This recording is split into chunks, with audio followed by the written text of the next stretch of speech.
Welcome to another episode of Chronicles Reviews with the LessThanStealthyNinjas, Scooter Ray, Tyke B, aka the Cinema Bros, because we brothers. And rewind.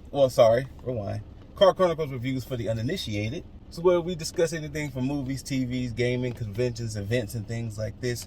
And on this rainy Friday afternoon in Houston, we just got out seeing Woman in the Yard. It was a movie. How long was this movie? Less than an hour and a half, according to the runtime. For Woman in the Yard, if you've seen the trailers, if you not, it's basically a mysterious woman shows up in this family's yard, and she seems seemingly there to terrorize said family. And it seems like a fight for survival. And I know this is gonna be mean and mean adjacent. I wasn't fighting for survival. I was somewhat fighting tiredness. Fighting for my life. Stay awake. It wasn't boring. It wasn't what we thought it was gonna be, for sure. I'm not one to, if it's not nice, I'm gonna keep it in my mouth. Yes, that's the I don't even have the cast list on me. Jesus, but go ahead and talk to him while I get the cast list. I really ain't got much to say. I really don't, and I'm so sorry. But yes, this movie does star Danielle Deadwyler, Russell Hornsby, Peyton Jackson, Estella Kahina, and I do not want to pronounce her name to jack it up, but Ukwi, and I will just leave it at that. So I do not want to jack it up. Positives: black cast, cinematography, the shots, and the way it was shot was cool. Yeah, there was some real cool camera work going on in here. Now, I don't want it to come off as that we dissing this movie because of the cast or the race. If this was a situation with any race of people, I would have felt the same way. I can tell you that right now. I was just gonna be honest with you. I just wasn't a fan. It just personally was not for me. And it kind of sucks because, Tyke and I be reviewing these movies, especially with these close-knit casts, and the only redeemable character was the dad. The only one. I'm sorry, I did not like anybody in here. It was hard to, especially the son.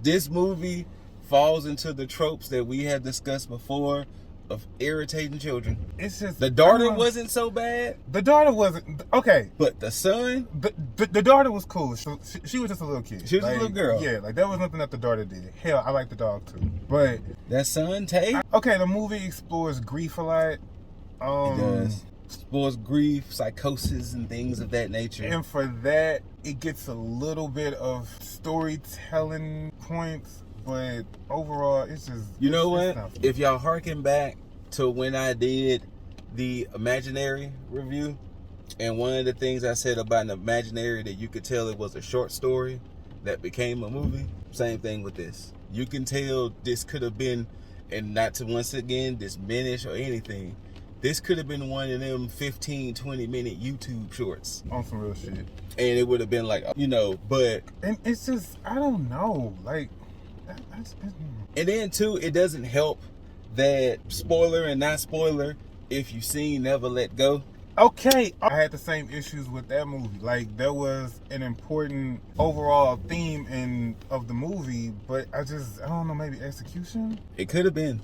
But once again, sometimes execution, but at the same time, when a movie feels like it's dragging, a movie feels like it's dragging. Regardless of if it's good, bad, it was still under an hour and a half. Yeah. Like I said, this felt like a short story. And to feel like it was still... You know what's the perfect... It felt like when you watch an anthology and you see... Like, if you was to watch an anthology series or an anthology movie, and this was one of the series that was inside of it. Like, this what it feels like.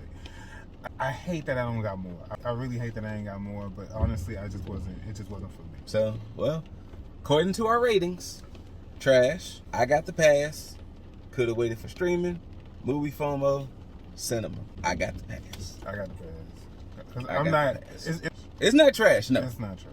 Because there are some redeemable things, and then once again, when you explore some of the themes, like how he was saying with grief, and because when it starts to come together, you're like, this is kind of a unique take on a certain situation, but like, how we got there wasn't the best. And then also, not for nothing, you kind of expect that that's what it is. A little bit. Like literally, once the movie starts and you see what the situation is, you kind of already put two and two together that this is what it's all gonna tie into. And like he said, getting there necessarily wasn't the best, so it was kind of like, yeah, that's basically it. So yeah, that's all I got. I got the pass. Woman in the Yard. Once again, these are our thoughts and feelings. If y'all feel differently, let us know down in the comments. Go support the cinema. Go support the cinema. Go see something. And whether you loved it or hate it, don't forget to rate it. Thumbs up, thumbs down. Like, share, comment, subscribe. And after you do that, hit that notification bell so you can be notified and you can be welcomed into this ninja village. Shout out to Cosmic Boss and the Run You Miss, Scooter Ray, Taiki B, Cinema Bros, Woman in the Yard. Until next time, peace.